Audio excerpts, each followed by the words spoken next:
All members, if you'll come to the floor. Mr. Clerk, will you ring the bell? Let everybody know we're getting ready to get started.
Okay, members, we'll get started. Mr. Clerk, we'll with this show on the road with Senate Bill 233.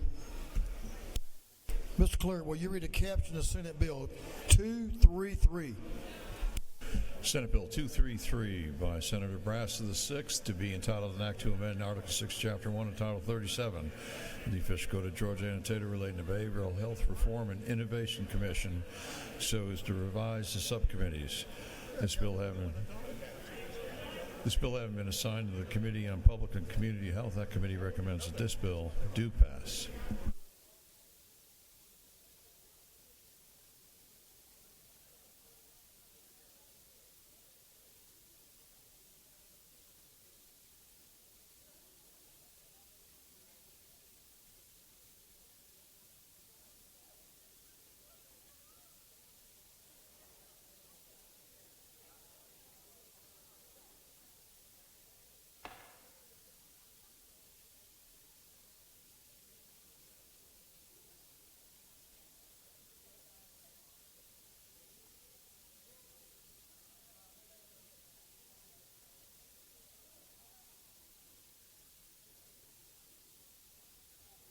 All right, members, if you'll all please take your seats and give the lady who's coming to the well your attention as she presents Senate Bill 233.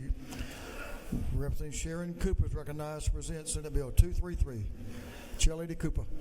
Thank you, Mr. Speaker. Ladies and gentlemen of the House, I bring Senate Bill 233. This was requested by Commissioner Tanner as he runs our Department of Behavioral Health and Disabilities. This is about a commission that is housed there under him, the Behavioral Health Reform and Innovation Commission. It has been made up of 24 members, and he asked that be extended to 30. When he took over, the commission was made up of mainly of health professionals, psychiatrists, different kinds of doctors, forensic psychologists, licensed clinical behaviorists. And what they found out, they were really lacking in people who had experienced mental health problems themselves, or they had family members, or they had lost a family member due to fentanyl or drugs. And this bill corrects that. It adds 6 members, and they are specifically listed as someone has lived experience having survived the disease of addiction, or someone who's lost a member of his or her immediate family to drug overdose or fentanyl poisoning. So I would ask for your favorable consideration. I believe that will make the commission more inclusive, and it did extend it for a year. So with that, Mr. Speaker, I will leave the well if there are no questions. You have one question? Yes, ma'am. Representative Gamble, to your right, straight out in front of you. Okay. Does the gentlelady yield? I do.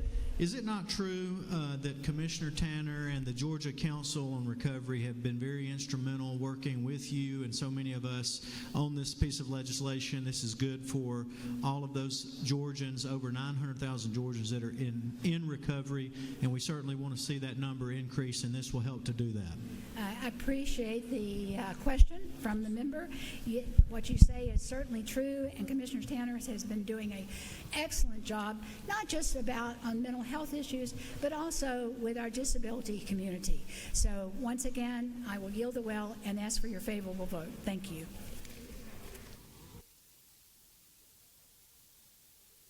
Ladies, yield to the will. We have a couple of speakers. I'm going to recognize Representative Park Cannon and Representative Mary Margaret Oliver. Representative Cannon, I gave Representative Oliver a heads up about 5 minutes max. Can you do it in that length of time? Go for it. Representative Park Cannon is recognized. Thank you, Mr. Speaker. Here excited about this bill. Really looking forward to having some more members who are able to help us on this innovative commission. I do think that it's important that we consider possibly in the future adding perinatal providers to it, since we are dealing with mental health outbreaks of those who have recently been pregnant. But I am here in support of it. I have spent time with many individuals who unfortunately have battled addiction, who have experienced overdose, and who are impacted by the decision making here today. Because the challenges surrounding behavioral health are multifaceted, we must draw the insights of those who have navigated those challenges firsthand. Their discussions will enrich our lives and make our policies more compassionate. It's necessary to continue this important work towards meaningful behavioral health reform that we have started many years ago. Many of you will see this is not a sprint, this is a marathon. It requires our sustained efforts, our commitment, and our patience with these individuals. I think this legislation does have some structural changes, but it's really fostering a culture of support and understanding for those experiencing addiction. I'm just grateful for this bill and invite you to vote yes with me. Thank you, Mr. Speaker.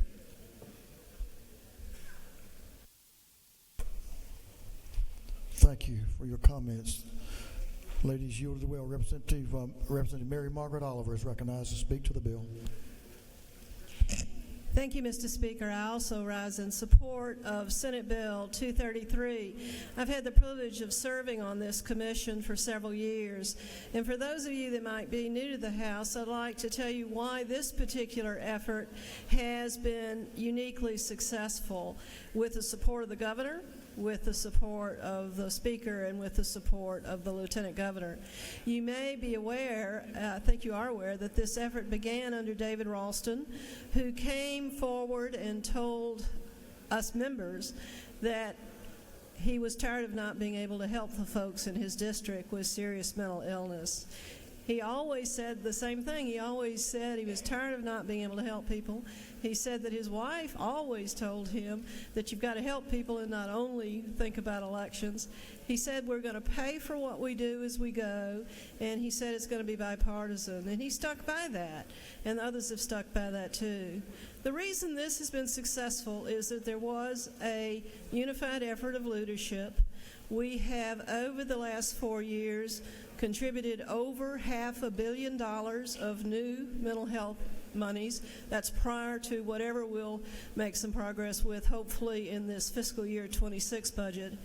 It also gives credit to the structure, which we're changing a little bit in this bill, a positive change. The structure was not based on political appointees. There are only 1 or 2 House members, only 1 or 2 Senate members. That's not changing. It was the professionals in the field from your districts in different categories of caregivers. And the substantive work that's gone on through the subcommittee process has been extremely strong, based on professional expertise and not political agendas. The additions to the commission, as set forth in 233, are recognizing the very strong contributions, necessary contributions from the addiction community across Georgia.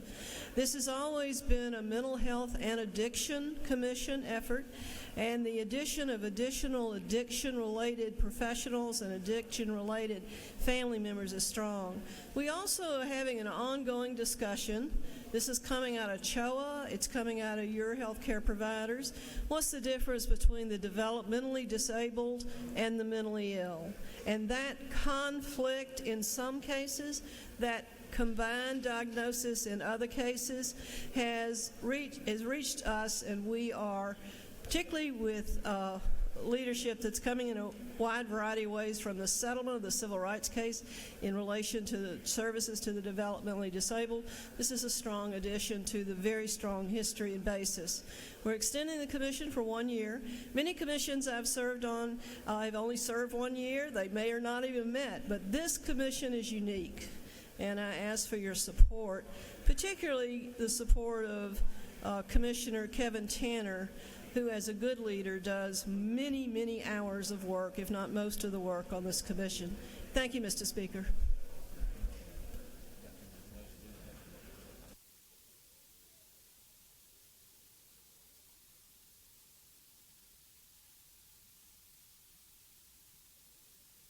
Ladies yielded well. Thank you for your comments. That completes our discussion on Senate Bill 233. Is there any objection to the previous question being ordered? Hearing none, the previous question is ordered. Is there any objection to agreeing to the report of the committee, which was favorable to the passage of the bill? The hearing none, the report of the committee is agreed to. Shall this bill now pass? All in favor of the passage of the bill will vote yes. All those opposed will vote no. And Mr. Clerk, will you unlock the machine?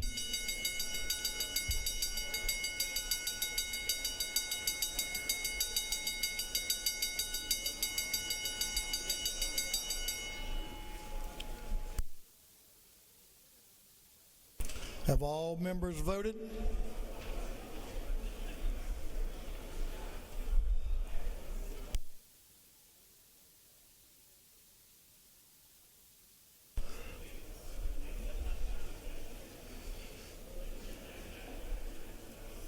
All members voted. If so,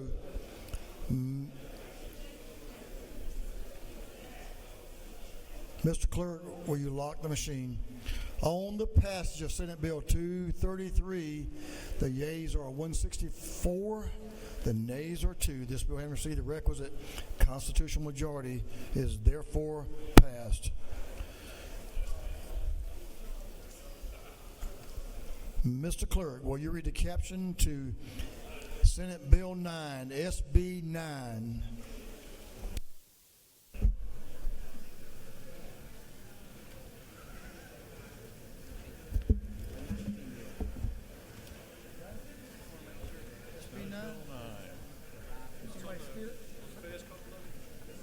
Yeah, it was just sitting here a minute ago. You gave me some. That's the confusion. You gave me some. Senate Bill 9 by Senator Albers, the 56 and others to be entitled an act to amend Part 1 of Article 3 of Chapter 12 of Title 16 of the Official Code of Georgia, annotated, relating to general provisions relative to obscenity and related offenses, so as to repeal and replace Code Section 161280. This bill having been referred to the Committee on Technology and Infrastructure Innovation. That committee recommends that this bill do pass by Rules Committee substitute. Thank you, Mr. Clerk. Chair recognizes Representative Brad Thomas to present the bill. Representative Thomas. Thank you, Mr. Speaker. Today I rise to present Senate Bill 9. This bill was passed through Technology and Infrastructure Innovation Committee, and it was a House priority last year as HB 986. Unfortunately, it didn't quite get across the line in the Senate. So let's start by discussing the crime that's listed in this bill.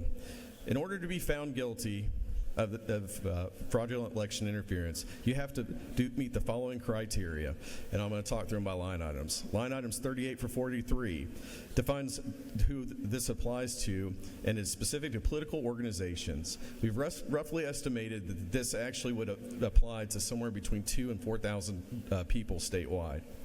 It has to be materially deceptive. In order to do that, one, it has to depict a real individual, that speech or conduct that did not occur in reality, and it has to appear to a reasonable observer to be authentic. 3, it has to be uploaded and disseminated with the knowledge of its falsity, which is one of the highest standards that you would have to prove in court. It also has to be, in line 46, it has to be within 90 days of an election, which is really important. This is a piece of information that 90 days tightly prescribes it to the election process, which makes sure that it doesn't hit any constitutional issues. Say you do meet all those criteria. If you do, this is the major change from last year's bill, is the first offense is a misdemeanor. The second offense is a felony. Last year, the first offense was a felony. So what's not covered as a crime in this bill? Lines 55 through 57. First Amendment protected speech is not, and I want to make that very clear, First Amendment protected speech such as satire and parody as listed on line 56, aka memes, are explicitly written as not applying it into this bill. If you create any media and provide a disclosure of it's generated, you can create an image or a video or deceptive media, but it's not considered deceptive if you just put a disclaimer on it that simply says it's AI generated, and it defines what that is.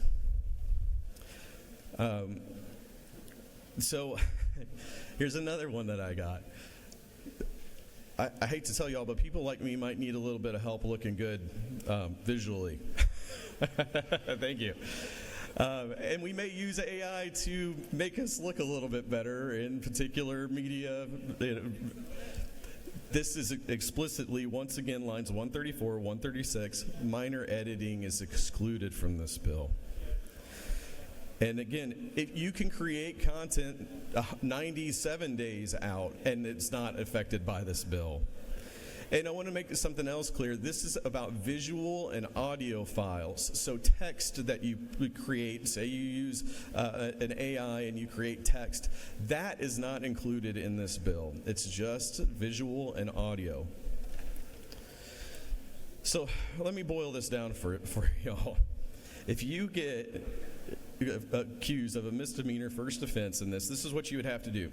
You'd have to be one of around a couple thousand people in the state that are specifically tied to political action campaign or committees, political committees, or as defined in the bill. You'd have to create an AI-generated video or audio and distribute it with the intent to deceive and throw an election. You'd have to upload it within 90 days of an election.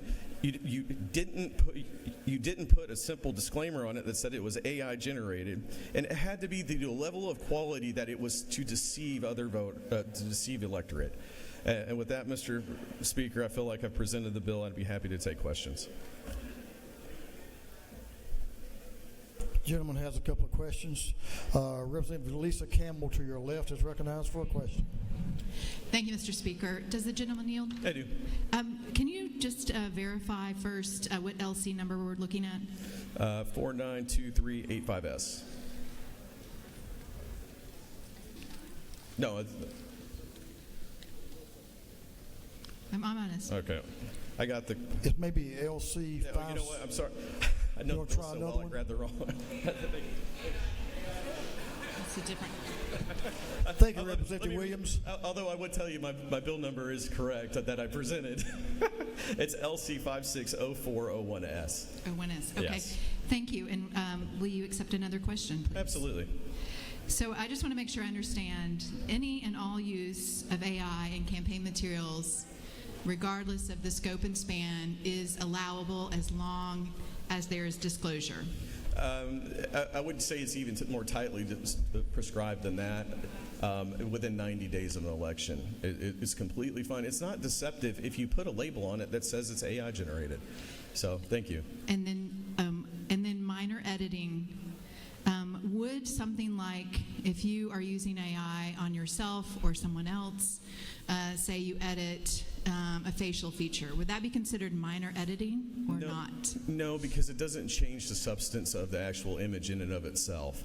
That is, I can find the line item in here where it's explicitly written, but it is explicitly excluded. Okay, thank you. I just wanted to clarify. What I'm reading is line 140, Part B, minor editing of a piece of existing audio or visual, which is a little broad, so I was just trying to understand maybe in a practical example. I would say if you've seen some of my campaign mailers, I need a little minor editing that doesn't substantially change the observer's understanding of such media, and that's the point of making sure that a lot of Photoshop is regularly used, and I don't mean to use Photoshop, but it does have an AI component in it now, and let's make sure we don't inadvertently capture that.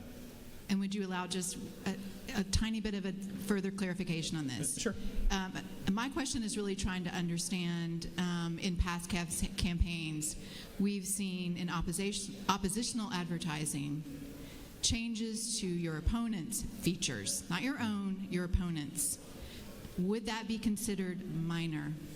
I wouldn't say that it substantially changes the observer's understanding of the media, meaning like if they change it to the point where they've now have that individual committing some crime that they didn't commit, then that would be a substantial change. But minor image changes wouldn't apply to this bill.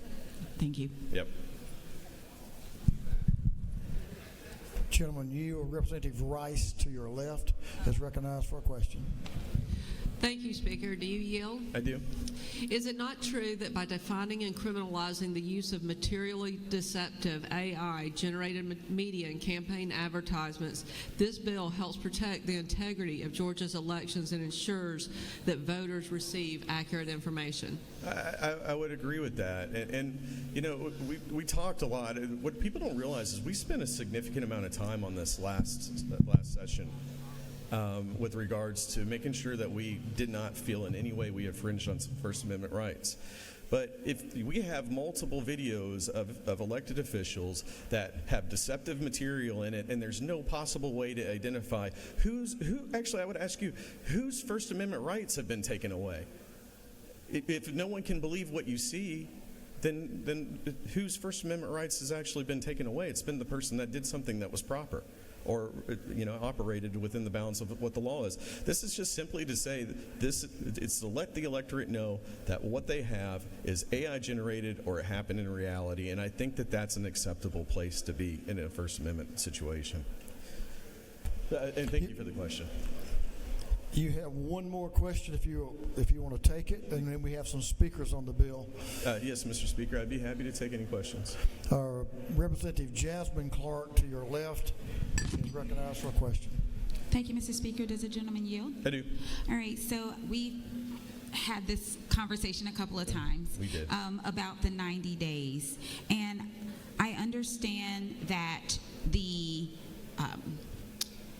explanation for why you would say if it's 91 days, you can do all these things, but as soon as you hit the 90-day threshold, it doesn't. I understand that it's something about legally how you can tie it to an election, but could you not tie it to elections based on the content of what is being presented? And doesn't this 90 days really handcuff us from protecting people? Because we're already seeing ads for 2026 now. And I'm just a little worried that this still allows that deceptive material into the fray. Are you? So it's a fair question. The 90 days has been something that we now have 21 states that have adopted some version of this bill. I would say that the 90-day rule typically is in there to tie it and to make sure it's specific to election, but it also gives, within 90 days, a lot of campaigns don't have a lot of money. They're not a U.S.-sized race that have the campaign funds to be able to combat this type of false or deceptive media. So keeping it at 90 days at least gives an opportunity for time for the campaigns to come back and put something out instead of it just being a last-minute thing 2 days before the election day, and it throws an election, and that's really what this is about. So thank you. Does the gentleman further yield? Just a I've yielded for one more. real quick question. Absolutely.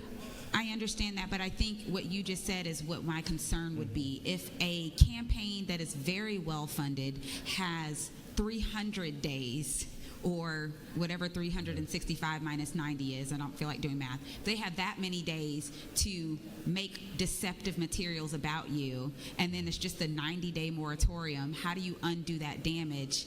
And a lot of times in the law, we use the word reasonable, and why couldn't we just say if it could be reasonably assumed? Assume is not the right word, but tie it to a reasonable expectation that this was about an election, so therefore you cannot do it this way. I'm just wondering if there's a workaround to this 90 I think that, again, we get into this really question about First Amendment rights, and we want to make sure that we're doing everything we can, and by tying it to an election of the date we did, it only further tightens the I guess, guardrails to make sure that if it does go across to the judicial branch and they want to take a look at it, it's very tightly prescribed. We feel like it can survive. And eventually we will get some more guidance from the judicial branch on what's acceptable and what's not. But right now, I have to tell you, this is one of the most tightly prescribed bills in the United States. So thank you for the question. Thank you. With that, Mr. Speaker, I yield the well.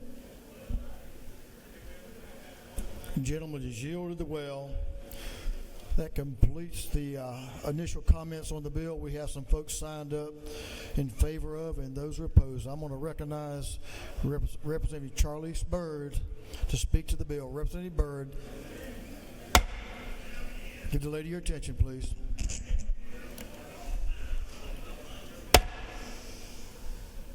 Good afternoon. Thank you, Mr. Speaker. My fellow patriots, I rise in fierce opposition to Senate Bill 9, a bill straight out of Governor of California's playbook, designed to crush free speech and silence we the people. It isn't just bad policy, it is anti-MAGA, anti-America attack on our rights. Last year, Georgians stopped HB 986. Now the radical left is back with SB 9, sneaking it through procedural tricks because they know we would never accept this tyranny outright. It's California's liberal-style censorship criminalizing deceptive media within 90 days of an election. Who decides who's deceptive when 90 days of the election? Who decides who's deceptive? A government board picked by the same establishments that's used to us before? This isn't freedom, it's Soviet-style control. SB 9 could jail you for so-called deception, exposing corruption on felony charges up to 5 years.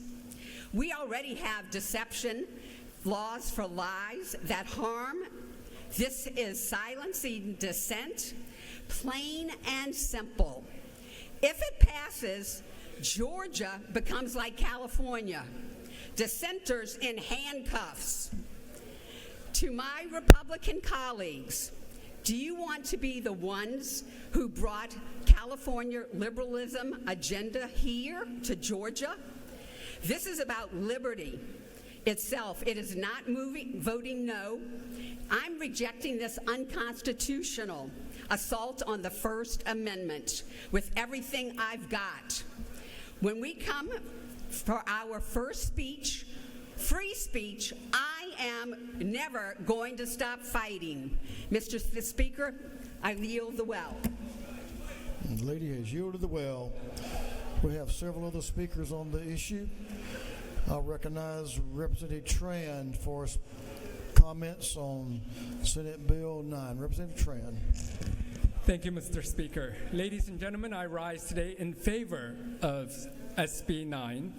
And to clarify, I may look like an AI deepfake of the Minority Whip and the only Filipino member of the House, but I am indeed not an AI deepfake of these members. In all seriousness, just a year ago, we saw New Hampshire, during the New Hampshire presidential primary, a voice robocall went out to Democratic voters that imitated President Joe Biden's voice and told Democratic voters not to go out and vote. And that is the danger of AI that poses us today. As we are in an arms race within the election campaign season, those with the best technology can generate AI at the fastest levels with the deepest of fakes, with the most realistic renderings of ourselves. And one day, we are going to reach a point where technologically, AI can generate these deep fakes at a speed where in a microsecond, they can generate 365 days worth of campaign material to be used against us or used to defend us. So we have to be concerned, because I'm concerned about the human element of our elections, the most important part of our elections, where we go out to voters and we shake their hands, we listen to their concerns, we meet with them one-on-one. But if we hit a point in which we base our elections and win our elections on AI technology, we will lose that human element. We will lose the most precious part of our democracy, and that is hearing from our constituents. So with that, Mr. Speaker, I yield the well and ask the members to vote in favor of this bill. The gentleman has yielded the well. Representative Sanchez is recognized to speak to the bill. Representative Sanchez. Thank you, Mr. Speaker. I rise also to speak in favor of Senate Bill 9. I believe this is a great bill that helps ensure our elections are not riddled with misinformation, distractions, and interference.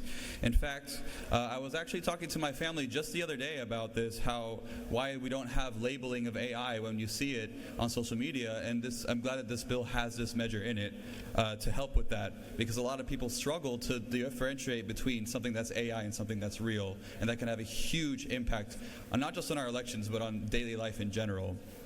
And so I'm glad to have this measure in the bill for our election process at the very least.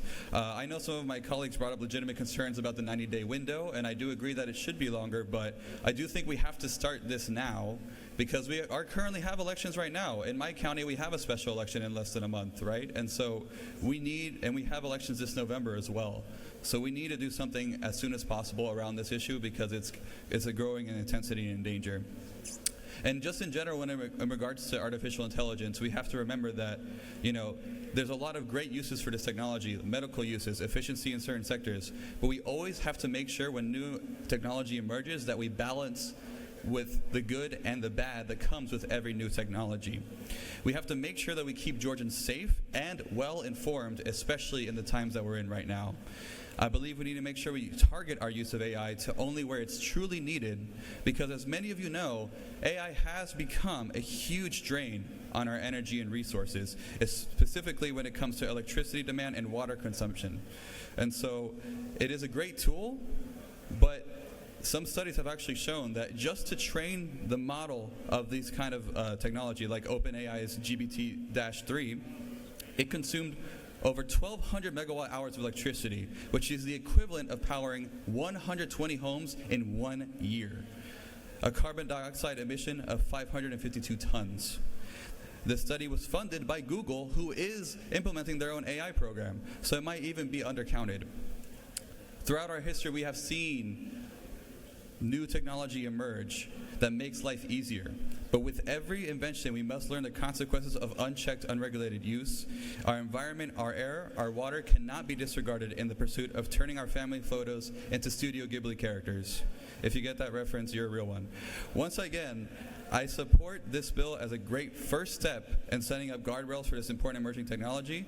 I hope that we continue working on this issue to continue to ensure the safety and well-being of Georgians, and I urge you to vote yes on SB 9. Thank you. I yield the well, Mr. Speaker. Thank you. Thank you. The gentleman has yielded the well. Representative Beckles.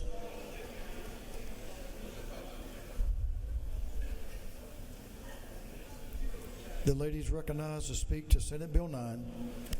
Thank you, Mr. Speaker. Today, I rise in support of Senate Bill 9, a common sense measure to protect our elections from AI manipulation. This bill does two simple things. First, it makes it illegal to knowingly publish fake AI-generated videos or audio that falsely show candidates saying things they never said, but only when done to deliberately deceive voters within 90 days of an election. Secondly, it creates clear rules for campaigns that want to use AI content. They can still use it, but must include a disclaimer that clearly identifies what is AI generated. This isn't about restricting free speech. Political satire, parody, art, or journalism remains fully protected. As technology advances, our laws must keep pace. This targeted bill protects voters from deception while preserving our fundamental freedoms. I urge your support. Mr. Speaker, if I may, full disclaimer, I did ask my AI cousin Claude to generate a floor speech that you guys can understand. Thank you, I yield the well.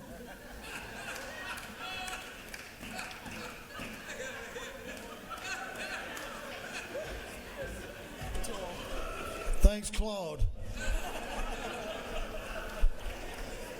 Whoever Claude is. Representative Williams, you know who Claude is? I didn't think you did.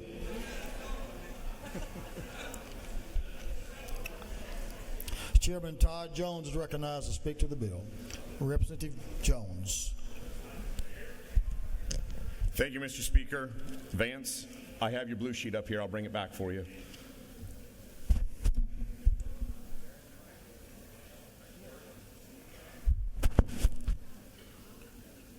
This is a serious subject and a serious day. I'm just going to take a few minutes of your time, but there's been a couple of things lobbed here that need to be addressed. The fact is that we are responsible in so many different ways to 10.7 million Georgians to ensure that when they go into the election box, they can trust that the election box is in fact filled with 100% integrity.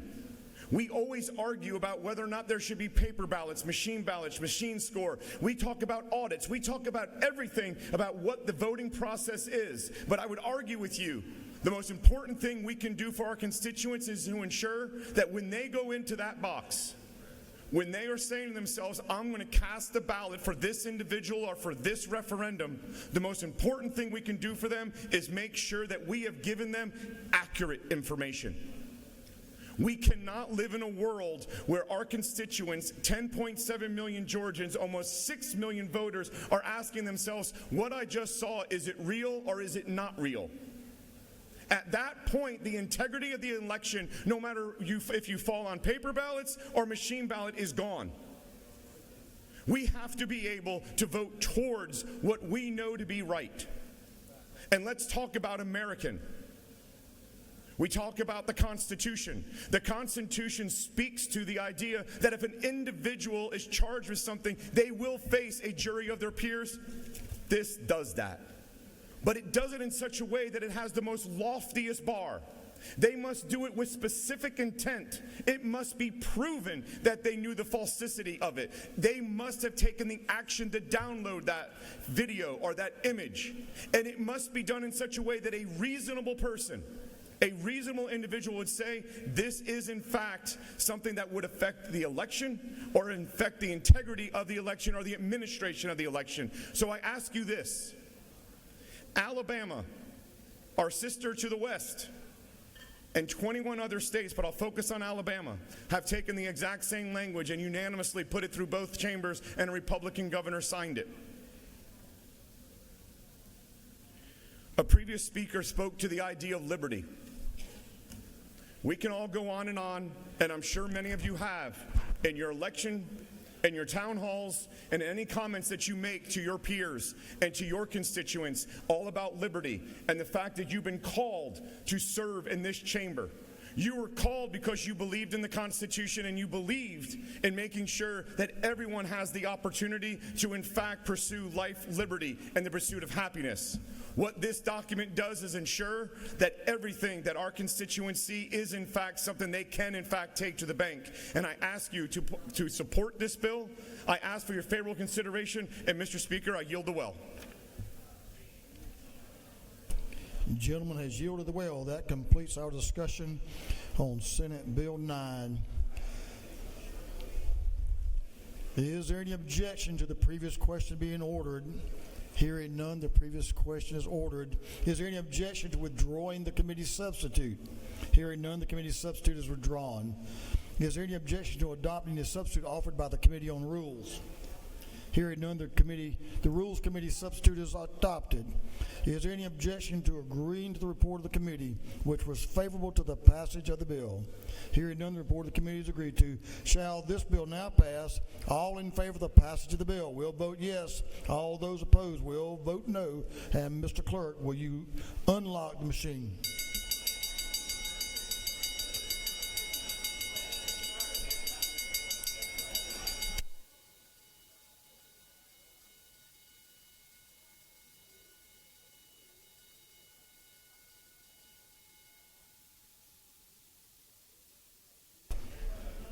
Have all members voted? For what purpose does Representative Al Williams rise? Parliamentary inquiry. State your inquiry, sir. Is it not true that the last speaker wanted to make sure mentioned that left-leaning, radical, liberal state of Alabama passed this bill? That's what I heard him say. Thank you, sir. The gentleman's correct. He'll have to correct that in the media. I won't correct it for him. No, we have great friends over there. Speaker Ledbetter is a fine man, and I'm certainly he does a great job in that Alabama House. Have all members voted? All members voted this so. Mr. Clerk, will you lock the machine? On the passage of Senate Bill 9, the yeas are 152, the nays are 12. This bill, having received the requisite constitutional majority, is therefore passed. Mr. Clerk, will you read the caption to SB 69, Senate Bill 69? Senate Bill 69 by Senator Kennedy the 18th to be entitled an act to amend Title 7 and Article 5 of Chapter 11 of Title 9 of the official code of Georgia annotated relating to banking and finance and depositions and discovery under the Georgia Civil Practice Act, respectively, so as to regulate third-party litigation financing practices in this state. This bill having referred to the Committee on Rules, that committee recommends that this bill pass by Rules Committee Substitute LC 492394S.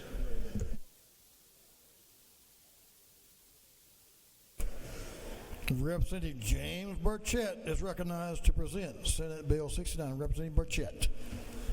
Thank you, Mr. Speaker. Good afternoon, colleagues. I rise to give you my support and ask for your vote on Senate Bill 69. Senate Bill 69 seeks to fill a hole in the code. Currently, there are no provisions whatsoever that outline regulations on litigation financing. Nowhere in the code will you find it. So what this bill seeks to do is put some guardrails and regulation on the industry. For some of you that don't know, there are companies out there that will finance litigation and they will seek a interest in any judgment that is had in that litigation. And there has been testimony that suggests that some of these litigation financiers will influence how a piece of litigation is litigated. And in my opinion, that is, not correct, not right. The financier should not weigh in on the decisions that the lawyer and the client make. And so what this seeks to do here is put some guardrails up around this industry. And so I'm going to run through some of what the bill does here. First off, it defines what a litigation financier is. Currently, there is no definition in code, and also defines what a litigation financial agreement is or financing agreement is. It also puts in what provisions are required in a litigation agreement, some of which are the recital of what I just said, is that the litigation financier cannot weigh in on the process of litigation, for instance, cannot say, all right, if you guys are going to settle, I don't want you to settle. This is not enough to settle for. That's one of the claims that I heard in testimony. Some of the other provisions it requires in these litigation agreements is that there can be no amendment of the contract without written agreement. Obviously, the clear name and principal address of the financier, and it recites that, again, financiers cannot inject themselves into the decisions of the parties or the litigators. What the bill also does, it defines who can be a financier, litigation financier, and it's in line with our financing institutions. In fact, it's in the code section for banks and banking, and what it requires is that, for instance, if much like a bank or financing institution, if you had a felony in the past 10 years, you cannot be a financier under this bill. One of the other things, and I'm sure we'll hear about, if you're a foreign adversary of the United States as dictated by the federal government, then you cannot also be a financier. One of the largest provisions in the bill is that it requires registration of these financiers with the Department of Banks and Financing, and also gives the ability of the commissioner to deny a financier if they don't meet the requirements of this code section, while at the same time allowing for some due process for that financier if they disagree to request in writing a hearing to make their case. It exempts, importantly, I think, an agreement that is taking a case on contingency between a party and a litigator or lawyer. So if I want to take a case and essentially I'm financing my fees and my work throughout the case, then it exempts that sort of arrangement. And that arrangement is pretty customary in some of these civil cases. It's one of the provisions in here is that if the financing agreement or the financier does not come in line or comport with the provisions in this bill, then that contract is void or non-actionable.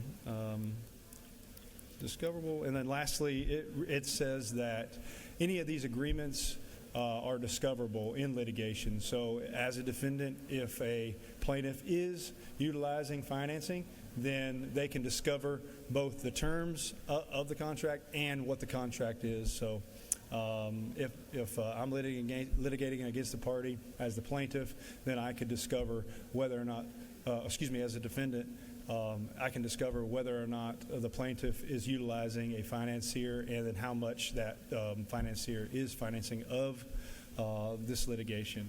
I think what this bill does is puts regulation and parameters around an industry that is frankly wide open at this point. I know there's been many hours of testimony and debate over this subject matter, and I'm asking my colleagues to please favorably consider Senate Bill 69. And the LC I'm reading from is LC 492394S. And with that, Mr. Speaker, I'll yield for questions. Gentleman has a question. Representative Rahman, right up the center aisle on your left. Does the gentleman yield? To my friend, I do. What's with the face? It's a fine question, I promise. Just to confirm, this will not apply to bail funds, nonprofits, things like that, correct? That's correct, yes. Thank you. There is a provision that I just spoke with one of my colleagues about that exempts nonprofits that it's on line.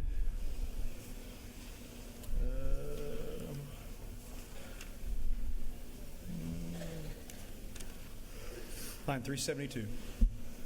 Gentleman, yield for another question. Yes, sir. One more. Representative Rice, to your left, extreme, way to your left, is recognized for a question. Thank you, Mr. Speaker. Do you yield? I do. Is it not true that prohibiting entities with foreign affiliations from acting as litigation financiers safeguards our judicial system from potential external influences? I can't agree more, Representative. I think this preserves the sanctity of our civil justice system as well as gives protections to consumers and litigants in the process. And with that, Mr. Speaker, I will yield the well. The gentleman has yielded the well. We do have one speaker signed up to speak to the bill. It's Chairman Todd Jones. Chairman Jones is recognized to speak to SB 69. Representative Jones. Thank you, Mr. Speaker, and my apologies to the body. I don't typically get up and speak, and now twice in a row. But I thought this was so important because of the conversations that we've had over the last 2 years about third-party litigation funding. If you think about a phraseology that you hear from our constitutional officers consistently is we're the number one state to do business. You hear that over and over, that 11 straight years we've been the number one state to do business. I want to try and make an argument with you very quickly that what we should really be looking for is to be the number one in innovation, the number one in thought leadership. Because here's a piece of data that I think should concern this entire body and our friends across the third floor. We are 8th in GDP. New Jersey is 9th. North Carolina is 10th. The challenge is our growth rate is literally a third of North Carolina's and a half of New Jersey's, which means by about 2030, we will drop to 10, and possibly by 2035, drop to 11. We have to be thinking of different ways to get more innovation into our economy, into our industries. One of the ways that we protect innovation is to ensure that bad actors don't capture trade secrets, patents, and other intellectual property through bad actors and the litigation process. Third-party litigation funding has a purpose, and I agree with the whip. But it also could be used as a sword against our nanotechnology companies, our logistics technology companies, our cyber companies. How do we ensure that that doesn't occur? SB 69 does that. So I ask for your favorable consideration for all the reasons that the majority whip laid out for you, but I would also ask you to add just one additional component, and that component is about the future of Georgia. It's not about 2025 or 2026, it's about 2030 and 2035 and 2040. We must protect the intellectual property of not just our large corporations, but what I hope to be the next Apple, the next HP, the next Google, inside of some garage here in Atlanta or in North Georgia or in South Georgia. Let's protect them. Let's protect the future, and let's make sure that we keep Georgia on a pathway, not just to be 8th in the union in GDP, but hopefully one day jumping up to number 1 and unseating that state that sits on the West Coast. Thank you very much, and I yield the well. Number 1, I like the way that sounds. That completes our comments. Discussion on Senate Bill 69. Is there any objection to the previous question being ordered? Hearing none, the previous question is ordered. We do have a minority report. Minority report is waived. Thank you.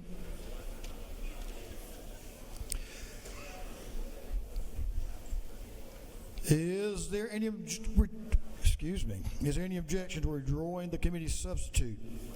Hearing none, the committee substitute is withdrawn. Is there any objection to adopting the substitute offered by the Committee on Rules?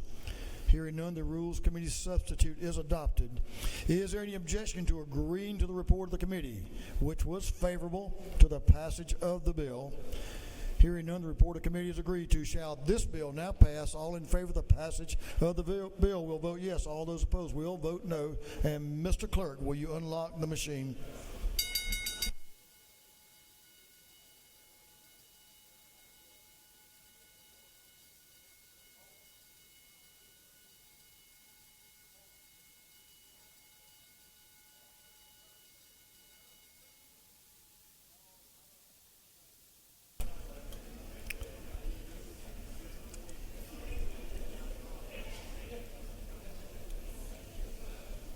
Have all members voted?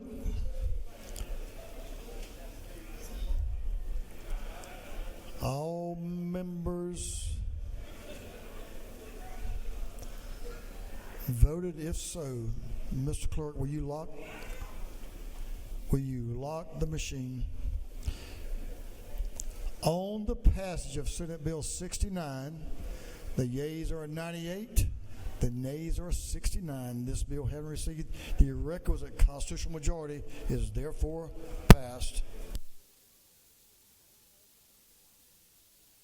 Mr. Clerk, will you read the caption of Senate Bill 105?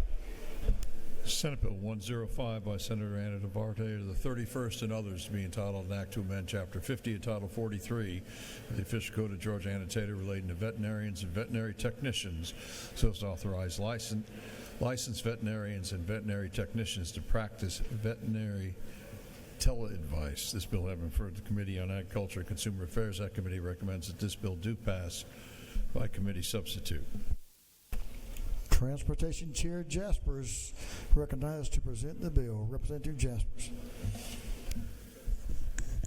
Thank you, Mr. Speaker. Members, Senate Bill 105 is for the expansion and the use of telemedicine in the veterinary practice. And when I was asked to do this bill, I kind of went sentimental. I have two great veterinarians in my life that have taken care of my kids' animals, my 4-H'ers, my FFA kids, and our community, Mike Christopher and Dr. Mike Zager. And I hope they're listening. What this bill does is enforces the veterinary client-patient relationship that is the bedrock of a veterinarian practice. This means practically for you that every veterinary practice will have to have a relationship with your animal before they can diagnose it using telemedicine. It's the same way they do it now. We've had many bills that over the past few years using telemedicine in medicine and dentistry and all sorts of things, and the veterinarians have worked hard on this. So if your vet offers telemedicine, you'll be able to use your phone, your iPad, to communicate with your veterinarian. Now, this is really very important in large animal veterinary practices where there's a big shortage of veterinarians and many miles between them in your care. This will help a lot in improving that care. In the bill, you'll notice there's a lot of language guiding the use of telemedicine. These veterinarians are very thorough in writing a bill. Also, in this bill, you'll see teletriage and teleadvice. Teletriage is used to determine whether or not immediate referral is needed to a licensed veterinarian. You'll be able to call and have that done. Now, just like I said a moment ago, since you don't have the veterinary-client relationship, they cannot diagnose. Teleadvice is what it says. It's like to say it's call a vet. You'll be able to ask general questions. The key thing in all three of these sections is that Georgia licensed veterinarians are doing the work and their associates in their offices. Someone asked me about pay a few minutes ago. This bill does not address pay. These are small businesses. They'll do pay as they choose. But it does create a very clear framework. In Section 4, you're going to see House Bill 91 that was done by Chairman Cooper before crossover. So we've seen it and voted on it and passed it easily. This will allow those who have graduated from a foreign school of veterinary medicine a pathway to practice and, most importantly, teach in Georgia. We are a shortage of many of these specialties across our state or in our state education, and they'll be able to do it, but they have to be licensed in Georgia. This gives them a pathway to do it. This legislation is the work of the Georgia Veterinary Medical Association, the Cattlemen's Association, Pleasure Animals, all the different ones have had their input in it. And Mr. Speaker and members, our veterinarians are very serious about the care of pets, your pleasure animals and our food animals. And they work very hard to improve the ability of care in this modern age. And I ask for your favorable consideration and vote on this measure for our veterinarians. Mr. Speaker, I'll be glad to answer any questions if there are any. You have at least one. Representative Barnes to your left. Representative Amati Barnes is recognized for Thank you, Mr. question. Speaker. Does the gentleman yield? Yes, ma'am. You said we had a shortage of veterinarians. Do we also have a shortage of vet techs as well? Oh, absolutely. All right, We do, thank yes, you. ma'am. Well, I hope this helps out for our shortage in the state. Thank you. Yes, ma'am. The gentleman has no further questions. I thank you. Ask your favorable vote. Thank you. Thank you for presenting the bill. I know you know a lot about animal husbandry. That's where you came from. So thanks for your work and your career, and thanks for bringing the bill. Is there any objection to the previous question being ordered? Hearing none, the previous question is ordered. Is there any objection to adopting the committee substitute? Hearing none, the committee's substitute is adopted. Is there any objection to agreeing to the report of the committee, which was favorable to the passage of the bill? Hearing none, the report of the committee is agreed to. Shall this bill now pass? All in favor of the passage of the bill will vote yes. All those opposed will vote no. And Mr. Clerk, will you unlock the machine?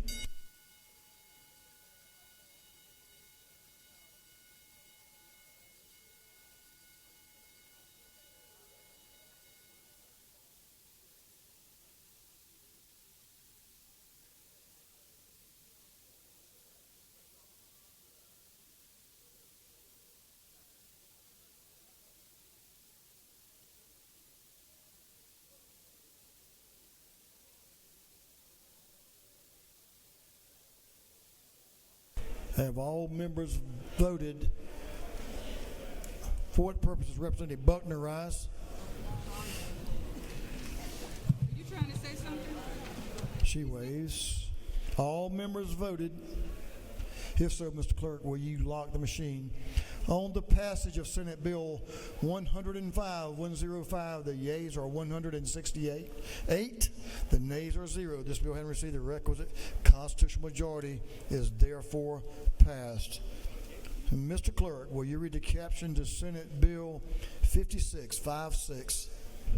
Senate Bill 56 by Senator Anna DeVarde of the 31st and others to be entitled an act to amend Part 1 of Article 5 of Chapter 9 of Title 45 of the Official Code of Georgia Annotated relating to the Georgia State Indemnification Fund so as to authorize the Department of Administrative Services to purchase annuities for the payment of indemnification claims. This bill having referred to the Committee on Public Safety and Homeland Security, that committee recommends that this bill do pass. Chairman Gullett is recognized to present Senate Bill 56. Representative Gullett. Thank you, Mr. Speaker. Senate Bill 56 is related to the Indemnification Fund. Currently, the Georgia State Indemnification Program provides a financial benefit for designated public safety officers who are disabled or killed in the line of duty. These payments are made through the Georgia State Indemnification Fund, which is overseen by the Georgia State Indemnification Commission and administered by DOAS. This bill establishes a presumption of qualification for indemnification related to COVID-19 for deaths occurred on or before April 15th of 2022. We know that there were 68 COVID-19 deaths that would qualify, and the state was only able to pay 39 of them. This bill would pay the remaining 29. The money was already appropriated in the amended budget that we passed and was signed by the governor, and I'm happy to answer any questions, Mr. Speaker. The gentleman has no questions. Thank you so much. I urge your favorable consideration. Yield the well. Thank you for your work on the bill. Is there any objection to the previous question being ordered? Hearing none, the previous question is ordered. Is there any objection to agreeing to the report of the committee, which was favorable to the passage of the bill?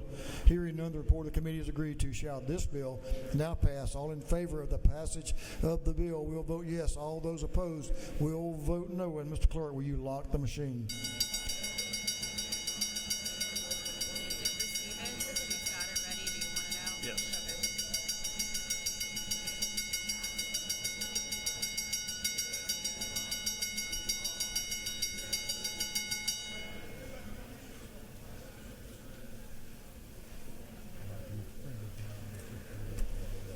Have all members voted? All members voted. If so, Mr. Clerk, will you lock the machine? On the passage of Senate Bill 56, the yeas are 165, the nays are 0.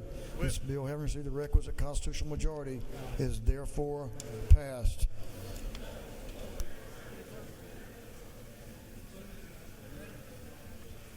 Mr. Clerk, will you read the caption of Senate Bill 40, 4-0? Senate Bill 40 by Senator Hatchett of the 50th and others be titled an act to amend Article 14 in Chapter 1 of Title 10 of the Official Code of Georgia Annotated relating to secondary metals recyclers so as to provide for applicability of the definition of the term used, detached catalytic converters. This bill having referred to the Committee on Regulated Industries. That committee recommends that this bill do pass by committee substitute. Representative Lauren McDonald is recognized to present the bill. Representative McDonald. Thank you, Mr. Speaker. Ladies and gentlemen of the House, I bring you today Senate Bill 40. This bill was passed the Senate last year, and somewhere in the rotunda, the germaneness of this bill turned into a judicial compensation bill. So it did not make it across the floor. I don't know if they needed to raise the money for the judges to charge these bad actors in recycling, but I brought this legislation 2 years ago, a part of this, but we've done some cleanup because one of the main things this bill has done, it's working. We've had a dramatic decrease in theft of these catalytic converters and other copper wire from air conditioners and telecommunication systems. So I want to kind of walk through the different changes. One of the main changes, since we've had a dramatic decrease, we're taking off the sunset and getting rid of that. You want to go over to Section 2. We've taken the lines 25 through 29 and moved them up into Section 1. On lines 68 through 76, you can look, that is telling what these secondary metal recyclers shall do. And so you want to look at that. And then on lines 134, the recycler registration fee, half the fee is going to the Georgia Sheriff's Association, and the other half is going to the county treasurer. So that's what Senate Bill 40 does. I'll yield for any questions. The gentleman has no questions. I yield the well. The gentleman has yielded the well. Good job.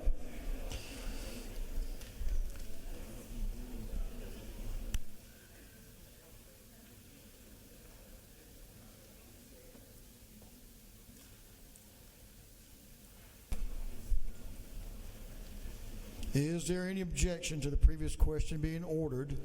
Hearing none, the previous question is ordered. Is there any objection to adopting the committee's substitute? Hearing none, the committee's substitute is adopted. Is there any objection agreeing to the report of the committee, which was favorable to the passage of the bill? Hearing none, the report of the committee is agreed to. Shall this bill now pass? All in favor of the passage of the bill will vote yes. All those opposed will vote no. And Mr. Clerk, will you unlock the machine?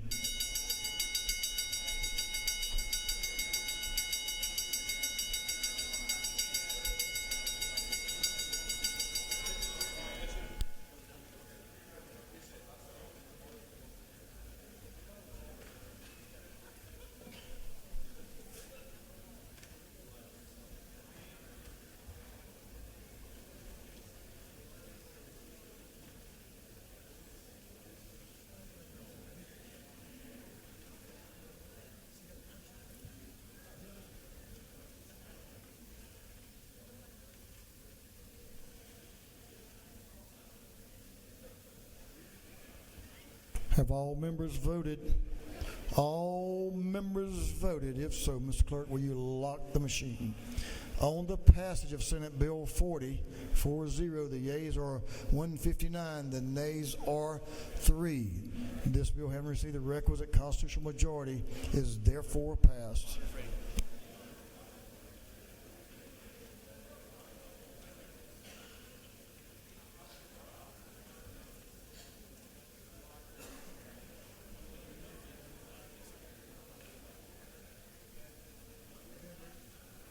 Members, we will carry Senate Bill 79 over until tomorrow, and you'll understand the gravity of that tomorrow. SB 79 will be heard tomorrow. We're going to take up some agrees and disagrees at this time. At this time, we're going to take up an agree. Representative Bonner is recognized for a motion. Thank you, Mr. Speaker. I move that the House agree to the Senate substitute for House Bill 53. Mr. Clerk, will you read the caption? House Bill 53 by Representative Bonner, the 73rd, and others to be entitled an act to amend Part 3 of Article 2, Chapter 4, Title 38 of the Fiscal Code of Georgia, annotated, relating to Georgia veteran cemeteries, so as to allow certain persons to be buried in Georgia veteran cemeteries. Chairman Bonner is recognized to explain the Senate substitute to House Bill 53. Thank you, Chairman Mr. Bonner. Speaker. Colleagues, this was the bill that we voted out that expands the eligibility criteria for certain veterans to be buried in our state military cemeteries. The Senate simply made one change. It just ensured that all the original criteria for burial in those cemeteries remains the same in addition to what we added. So I certainly recommend accepting those changes and ask for your favorable support. Gentlemen, yield for a question. I do. Representative Roman, did you have a question on this?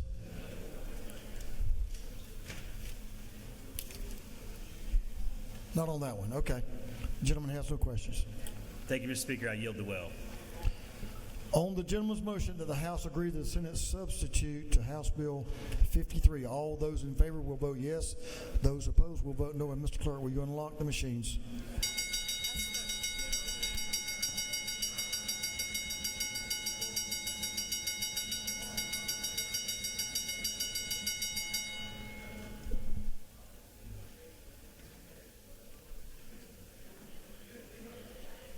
Have all members voted?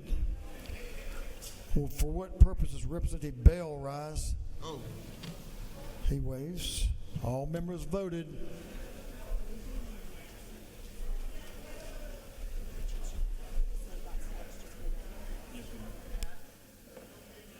Have all members voted? If so, the clerk will lock the machine. On the gentleman's motion that the House agree to the Senate substitute to House Bill 53, the yeas are 163, the nays are 0, and this House has agreed to the Senate substitute to House Bill 53.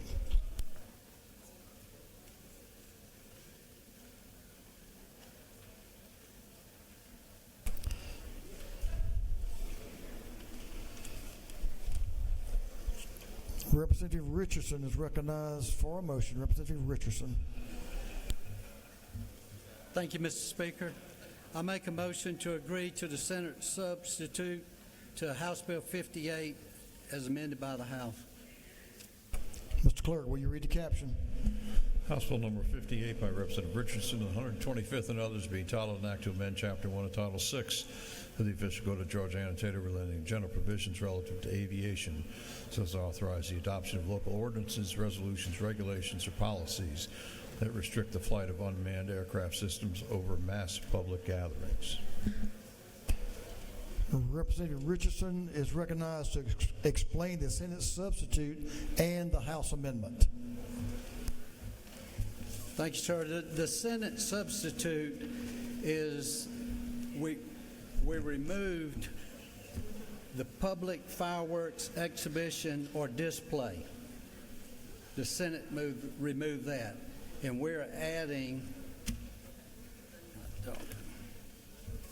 And I am requesting that we add Section E as an owner of private property who is operating an unmanned aircraft system that he or she owns above such property, provided that such operation is consistent with federal regulations and is not used for commercial purposes to convey or communicate a message or to record for purposes of commercial broadcasting or publication, monitor, or otherwise interfere in any way with a ticket entertainment event.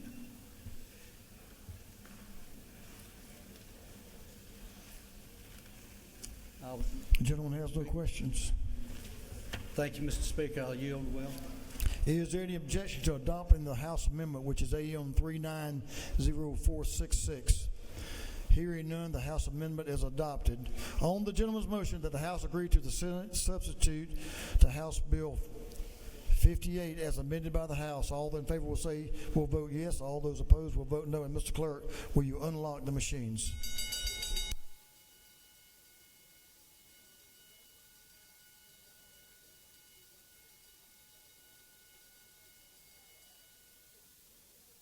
Have all members voted? All members voted. If so, Mr. Clerk, will you lock the machine? On the gentleman's motion, the yeas are 162. The nay is 1, and the House has agreed to the Senate substitute to House Bill 58 as amended by the House.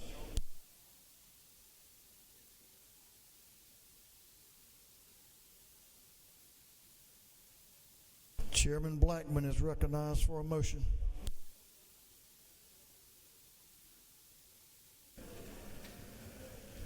Thank you, Mr. Speaker. I ask the House agree to the Senate substitute to House Bill 92. Mr. Clerk, will you read the caption? House Bill 92 by Representative Blackman of the 146 to be entitled an act to amend Code Section 48.544.2 of the Official Code of Georgia Annotated relating to base year homestead exemptions so as to postpone the date by which local governing authorities are authorized to opt out of such homestead exemptions.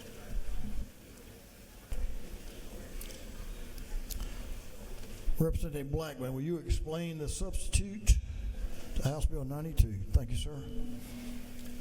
Thank you, Mr. Speaker. Fellow members, House Bill 92 is our cleanup measure that we sent over to the Senate on last year's property tax relief measure, and includes a few additional fixes from our original bill that went over there that would help our local governments if they chose to reconsider their decision. In addition to the original provisions, we added a 5% population exemption for our counties on the FLOST. We added HB 229 from Representative Neal that includes an incentive on the sales tax, which would give a refund for school districts on their East Blast capital expenditures. It would extend a recension provision through 2029 and then April 30th of this year for this particular year and March 1st every other year. There's a re-opt-out back in forward in 2027. There is a simple opt-out disclosure on your bill. And there's also, if you're a consolidated government, then you do not have to enter an intergovernmental agreement with yourself. So just really wanted to thank the Senate. It's been a collaborative effort here. Thank ACCG, GMA, GSBA, and so many local conversations that we have. Chairman Irwin, thank you. Representative Neal, thank you. Representative Cannon has been extremely helpful, as well as so many others regarding feedback and conversations along these lines. I think this is a good measure and a good step forward and cleans up a lot of what the original bill was intended to do. Mr. Speaker, I'd be happy to stand for questions if there are any. The gentleman has no questions. Okay, now yield the well. Wait a minute, you do have a question. Last second question. Representative Chairman Irwin, to your right, if you want to take it, you have a question. That'll be up to you. Gentleman's recognized. Thank you, Mr. Speaker. I guess I just wasn't quick enough pushing my button there, but gentleman yield. Yes, sir. Is it not true that the local school systems will be allowed a rebate on local sales tax and use tax on their capital expenditures, which all of our school systems are heavily involved in a state that is growing? Yes, sir. That is true. The gentleman knows of what he speaks, and I think a very good incentive. Yes, sir. Thank you for your work. The gentleman has no further questions. All right. Now I ask for this body's favorable consideration to agree to the Senate substitute, and I yield the will, Mr. Speaker. The gentleman has yielded the will. On the gentleman's motion, the House agree to the Senate substitute to House Bill 92.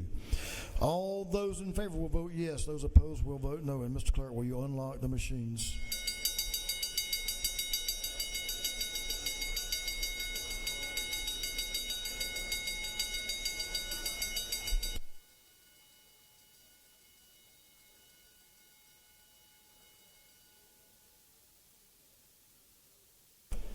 Have all members voted?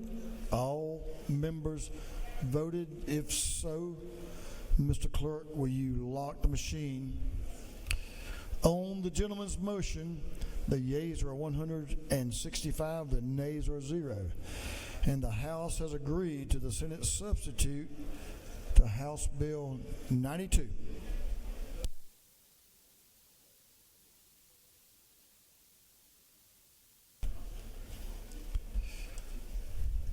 Representative Gamble is recognized for a motion. Representative Matt Gamble. Oh, I'm sorry. Thank you, Mr. Speaker. I move that the House agree to House Bill 475 as amended by the Senate.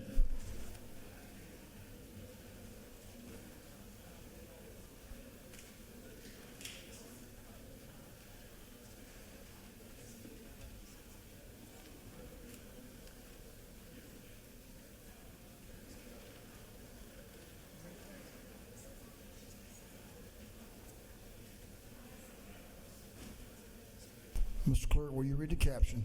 House Bill 475 by Representative Gamble, the 15th being entitled Act to Amend Code Section 40.26 of the Official Code of Georgia annotated relating to income tax credits for film, gaming, video, or digital production.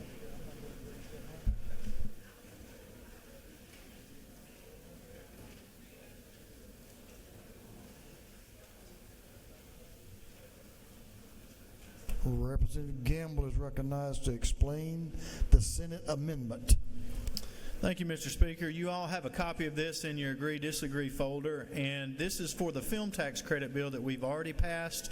The Senate found an addition they wanted to add just to clarify something, that the fees collected for the administration of the film tax credit for those application fees, that those go to the state general fund. They will not go to the Department of Economic Development. It just clarifies that those funds go to the general fund. That is the only change to this bill.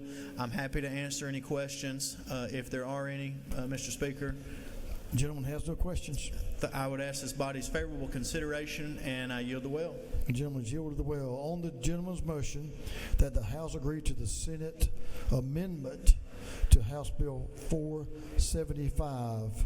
All those in favor will vote yes. All those opposed will vote no. And Mr. Clerk, will you unlock the machines?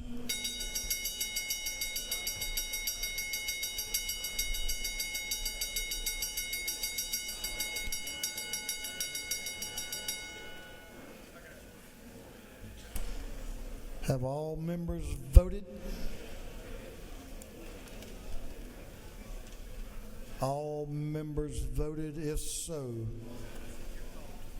Mr. Clerk, will you lock the machine?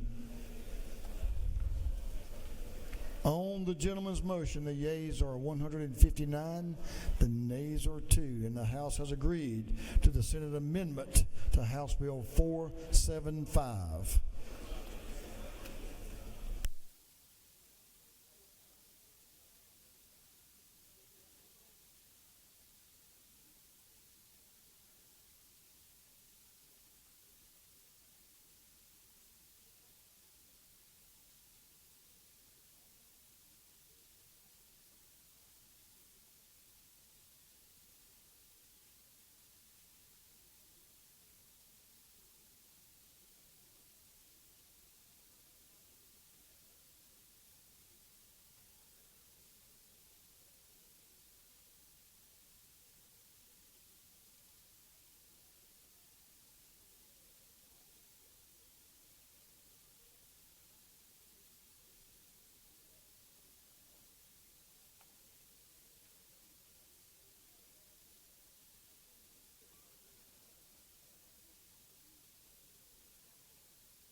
Members, we have several road naming bills that we need to send in transportation. I'm going to ask Mr. Clerk if you read the caption to the road naming bills.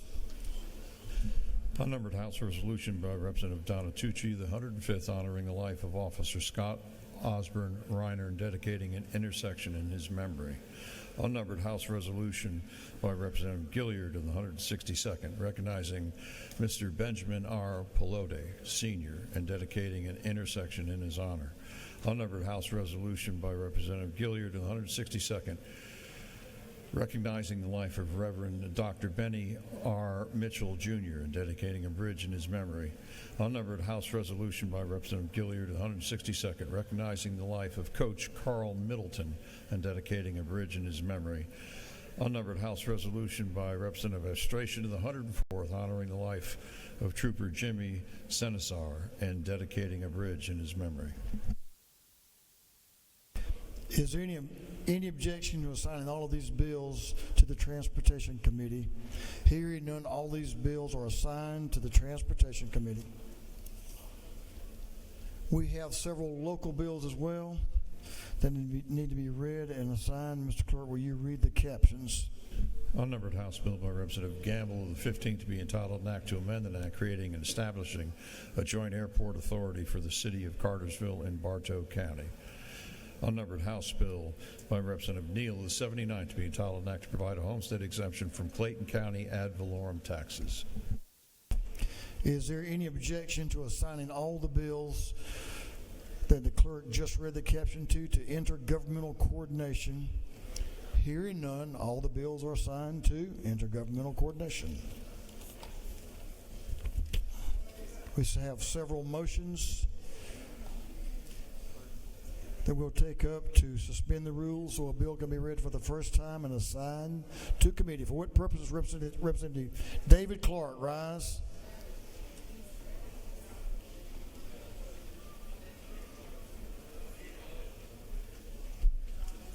He'll be back in a moment.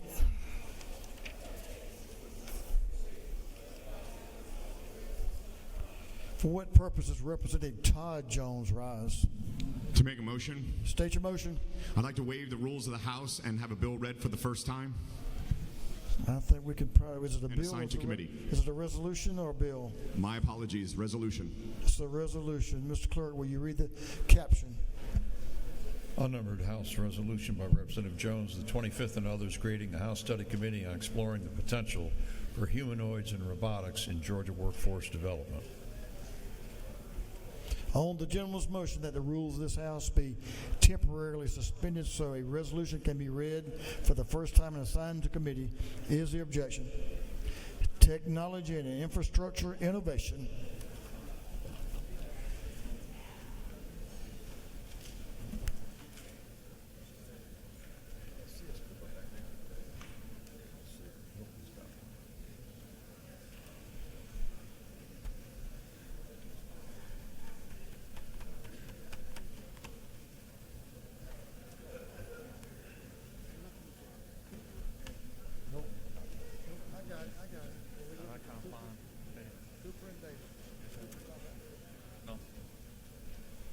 For what purposes, Representative Hilton, rise.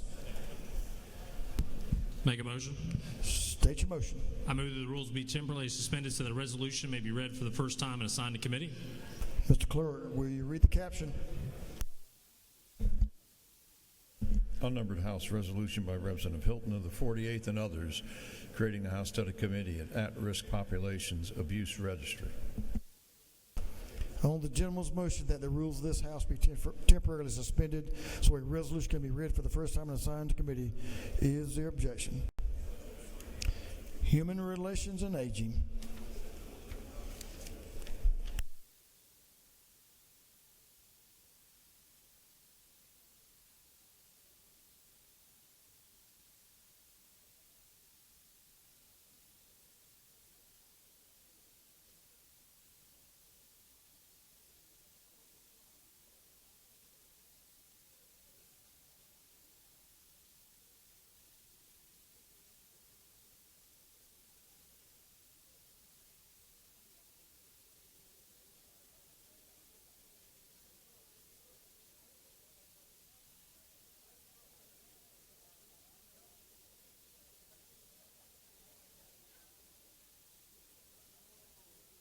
For what purpose does Representative Bonner rise?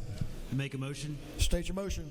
I move that the rules of the House be temporarily suspended so that a resolution can be read for the first time and assigned to committee. Mr. Clerk, will you read the caption? Unnumbered House Resolution by Representative Clark of the 100th and Bonner of the 73rd, creating the House Study Committee on the Governmental Use of Drones and Unmanned Aircraft from Foreign Adversaries. On the gentleman's motion that the rules of this House be temporarily suspended so that a resolution can be read for the first time and assigned to committee, is there objection? Technology and infrastructure innovation.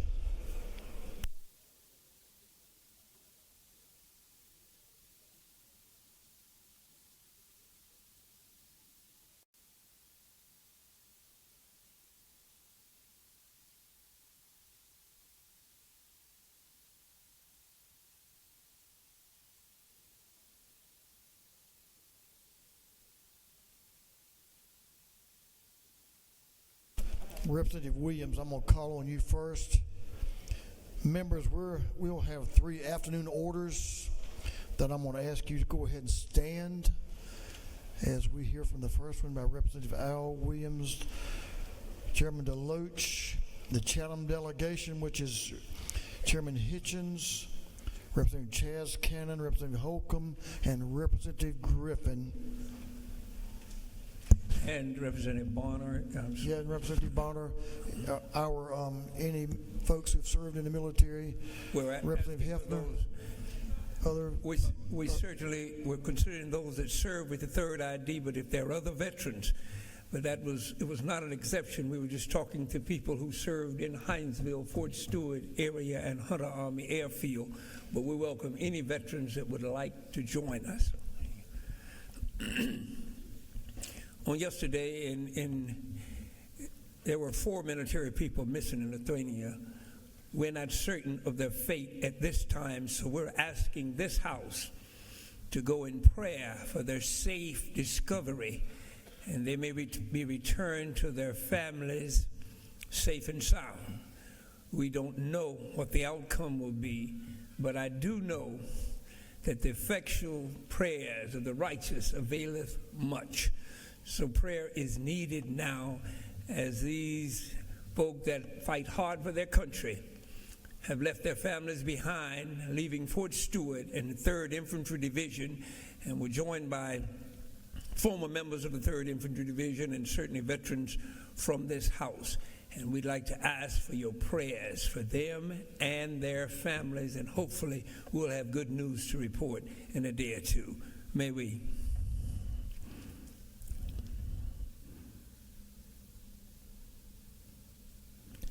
Amen.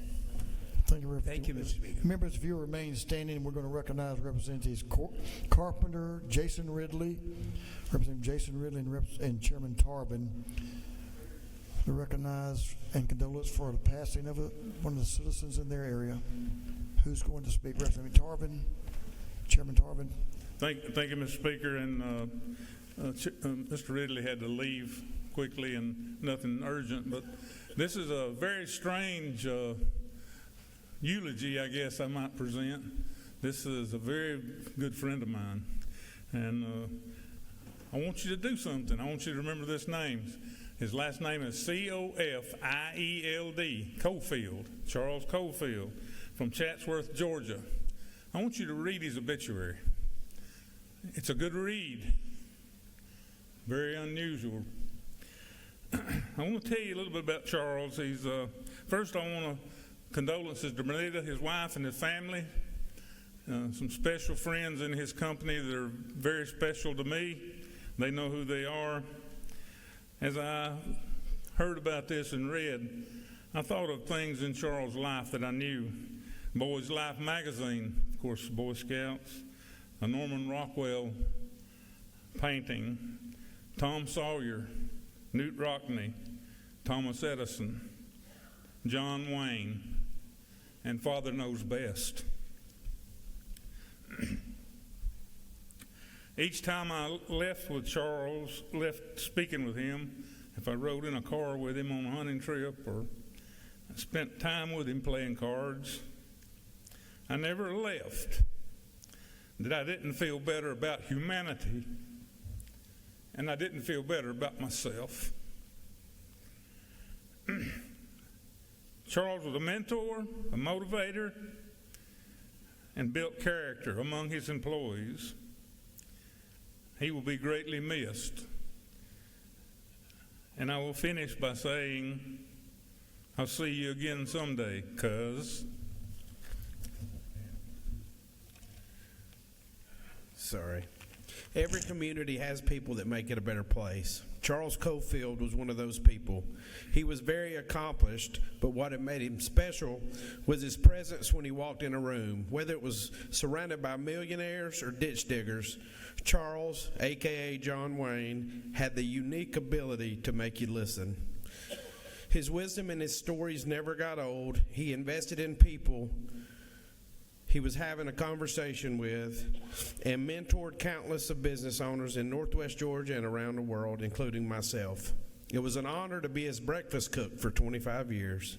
His wife and family employees all have a huge void to fill, and we could not let this day pass, today's the day of his funeral, without paying homage to this one-of-a-kind individual. Rest in peace, John Wayne. Thank you, members. Sounds like a very special man. Representative Bell has remembrance if he'll remain standing on a passing of a loved one.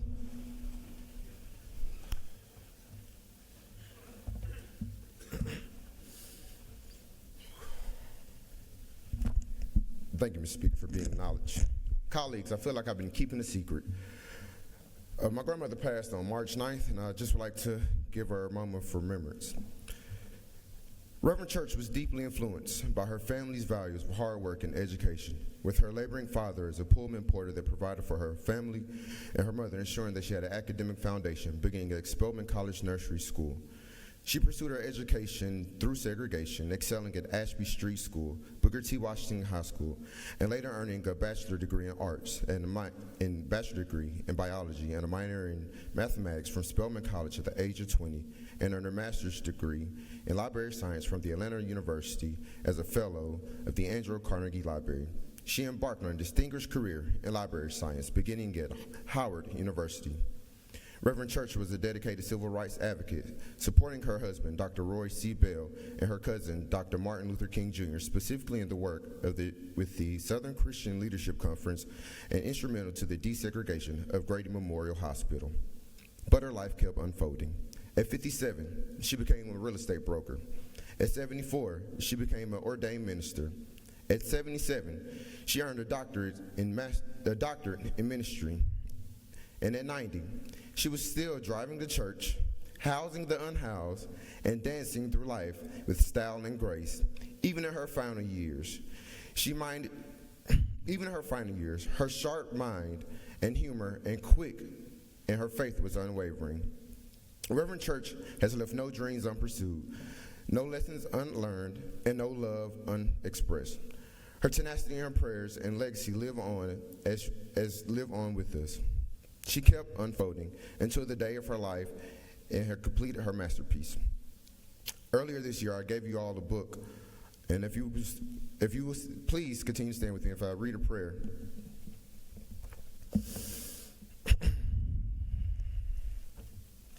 Please assume the posture of prayer. Dear Lord, you said in your word, out of the abundance of your heart and the mouth speaketh. Father, it is out of the abundance of my heart that I speak love. I speak appreciation.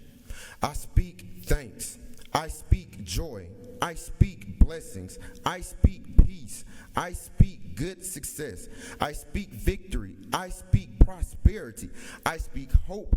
I speak faith. I speak these things by the power of the Holy Spirit. Thank you, Lord, for living within me.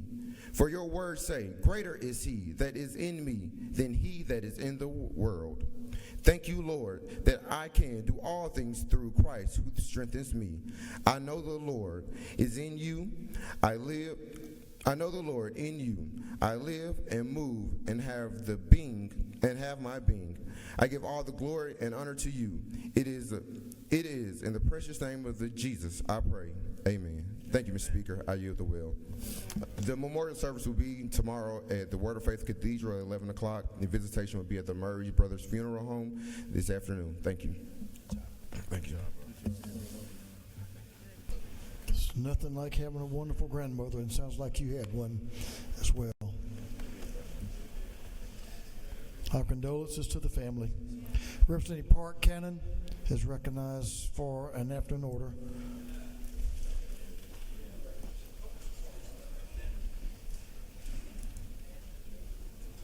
Members, got some folks joining you. Representative Cannon and friends. Is this condolences, Representative Cannon? No, it's not. Y'all may be seated. Thank you, Mr. Speaker. 4 years ago, my life changed here at the state capitol. There was a 2-page election bill that overnight became a 20-page election bill, Senate Bill 202. Our chamber adjourned for the day. Many members went out to the right, down the stairs, and I got a text message that said that that bill was being privately signed in the governor's office. I went down the left-hand stairs here, and shortly after was unlawfully arrested, taken to Rice Street Jail, given 2 felonies, which I would have had to serve 8 years. When I came back that next day with my arm in a sling because of the treatment that I received, there were some members who disagreed with me. There were many members who stood with me. I want to thank those who stood with me, and I want to thank those who disagreed with me, because it has really matured me as a person.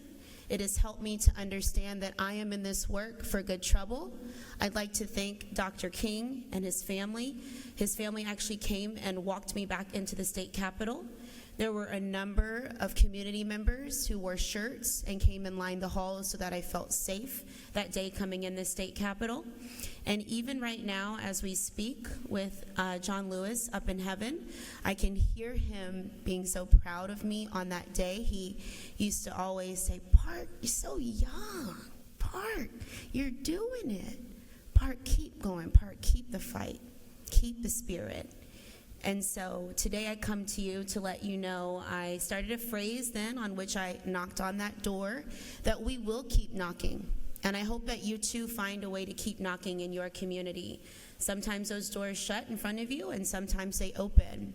As an update on my cases, I am now unfortunately having to sue the state of Georgia. I had my day at the Georgia Supreme Court in May and found out, unfortunately, that I was not successful in my case. And so now I have a few other cases and a few other divisions seeking justice in the state of Georgia. And until we seek justice, we keep knocking. Thank you very much for your attention today. I yield. The Representative Roman is recognized for an afternoon order.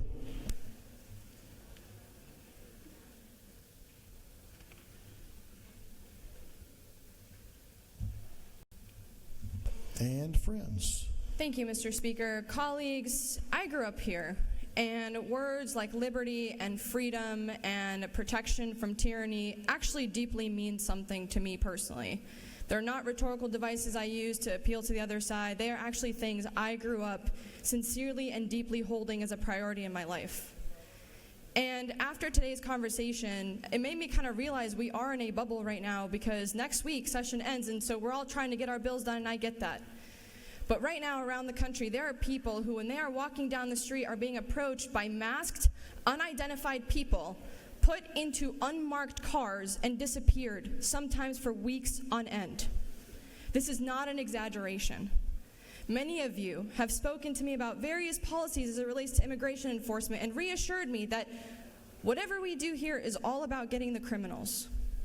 Well, I can tell you right now that I know plenty of people who are not criminals that are literally being disappeared. That is not an exaggeration.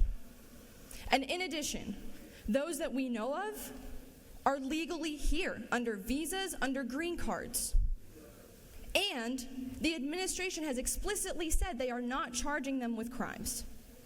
And yet, somehow, we have now found a way to criminalize speech, because anybody who stands with me as a Palestinian or my community is now being deemed as a terrorist sympathizer. The thing about liberty is that it is actually much easier to lose than we think. And a lot of times, we end up being manipulated to willingly give it away.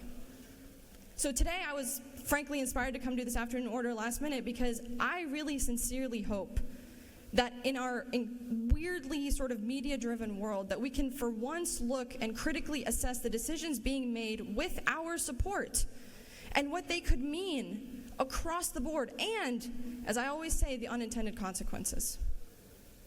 I am deeply, deeply, deeply fearful of the road that we are on right now. When somebody who is unidentified can just put you in a car, that to me is terrifying. So colleagues, please keep an ear out on your constituents. Keep an eye out for your constituents, because unfortunately we are now hearing these cases regularly multiple times a day. Thank you, Mr. Speaker. I yield the will.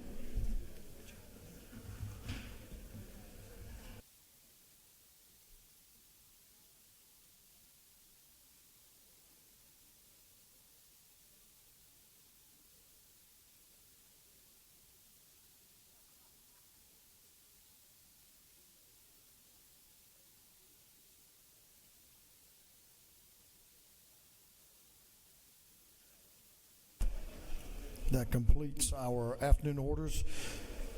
Mr. Clerk, would you read the caption to a group of privileged resolutions? Mr. Clerk. Honoring the life and memory of Jacob Loy Davis, Jr. Designating April 8th of each year's Black Women and Girls Awareness Day. Honoring the life and memory of Loretto Bobo. Commending Sergeant Trey Nelson, recipient of the 2024 Officer of the Year Award. Recognizing and commending Chief Justice Michael P. Boggs. Recognizing the acute and ongoing threat to Georgia's forests. Commending Eva Marcel Pigford. Recognizing and commending Rashawn Ali Smith. Congratulating the FCS Innovation Academy. Commending Yoel Glover, Vince Nana, Luke Roner, and Joseph Williams of Alpharetta High School for winning the 2024 GHSA 6A Individual Track and Field State Championship in the 4x400 meter relay. Commending Joseph Williams of Alpharetta High School for winning the 2024 GHSA 6A Individual Track and Field State Championship in the 110 meter hurdles. Commending Vincent Nana of Alpharetta High School for winning the 2024 GHSA 6A Individual Track and Field State Championship in 300 meter hurdles.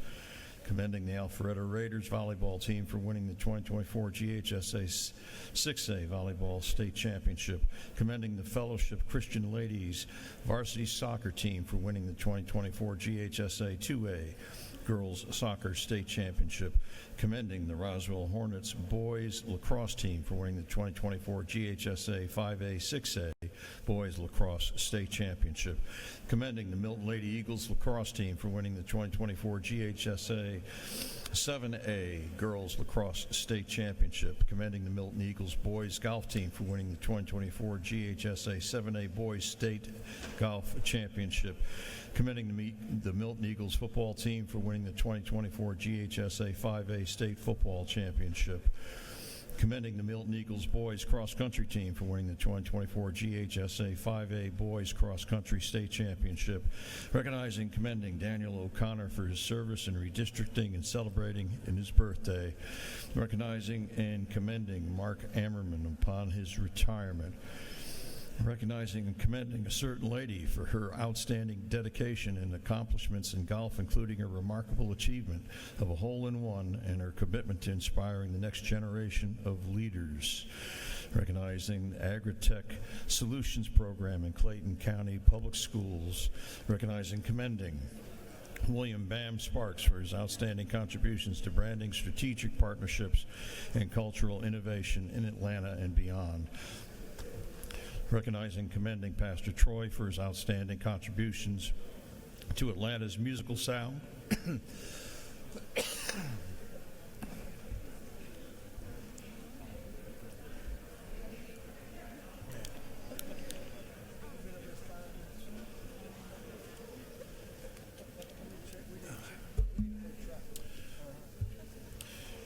Commending 100 black finish these.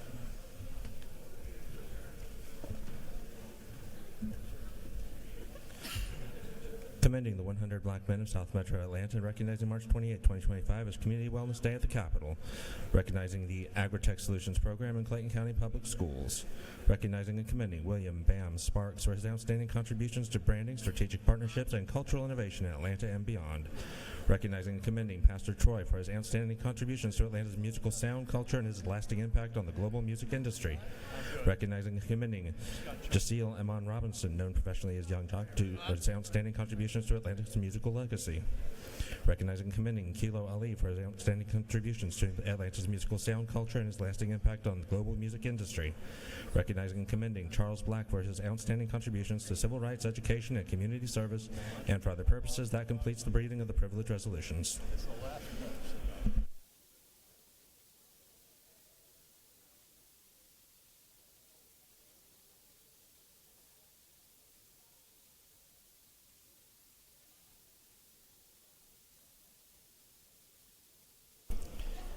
Thank you, Mr. Clerks. Is there any objection to adopting the privilege resolutions? Hearing none, the privilege resolutions are adopted. We have some announcements. Representative Chaz Cannon. Representative Cannon is recognized for an announcement.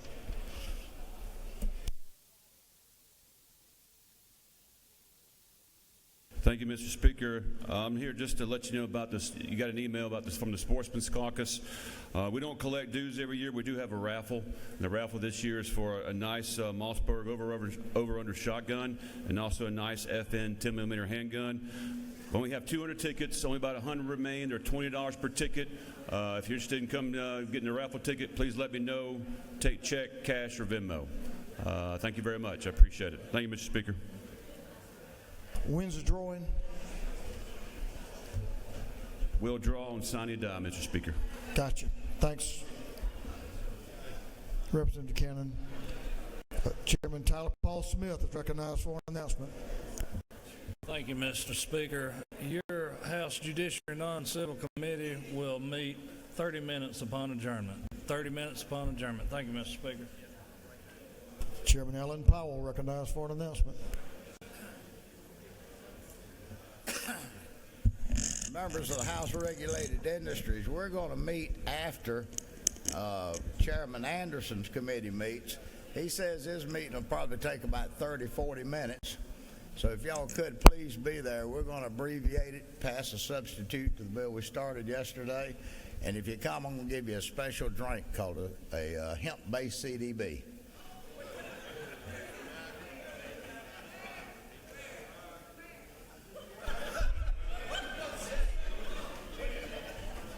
Is that today? I'm sorry.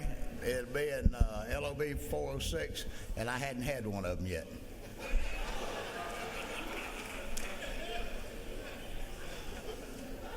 Not on campus. Chairman Anderson is recognized for an announcement.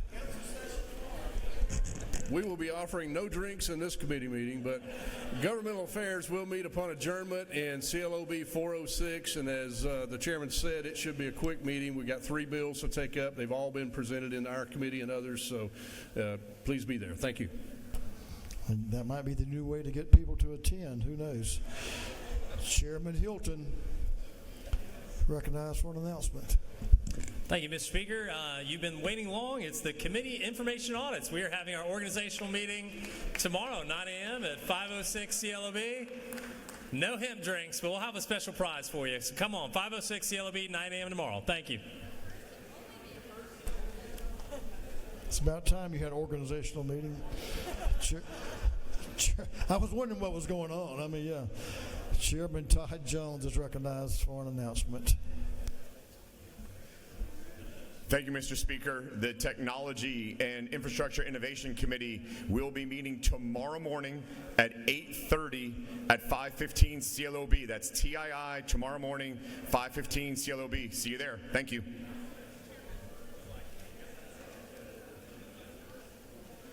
Chairman Martin is recognized for an announcement. Mr. Speaker, the subcommittee on sales tax of the Ways and Means Committee will meet 15 minutes after adjournment. Let's call that 3:30 at CLOB 415 at 3:30 to hear one bill, HB 83. Thank you. I yield the will.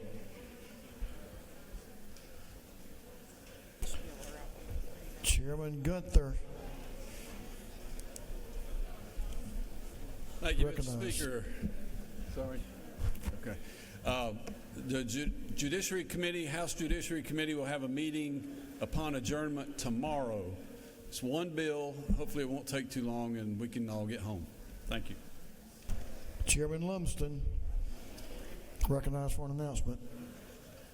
There will be a full House Insurance Committee meeting in the morning at 8 a.m. CLOB 406. We have one bill. Should be a short meeting. Thank you.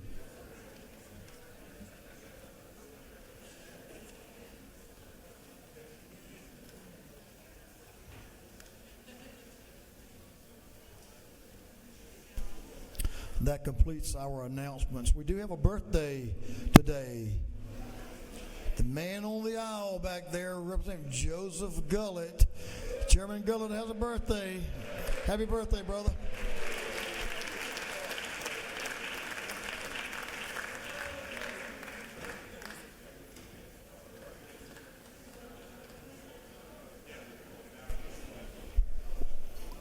We were going to have a little earlier start in the morning. What time is your organizational meeting? 9. Do you think you can be done by 9:30? I know it's going to take you a while. Just double checking. That completes our work for the day, and we've had I think all the pages are done. All our page photos are done, so I'm going to recognize Majority Leader for a motion. Thank you, Mr. Speaker. I move that this House stand in recess until 4 o'clock p.m. and then stand adjourned until 9:30 a.m. on Friday, March 28, 2025. On the motion of the Majority Leader, that this House stand in recess until 4 p.m. today, and then we will be adjourned until Friday, March the 28th, 2025 at 9:30 a.m. All those in favor will say aye.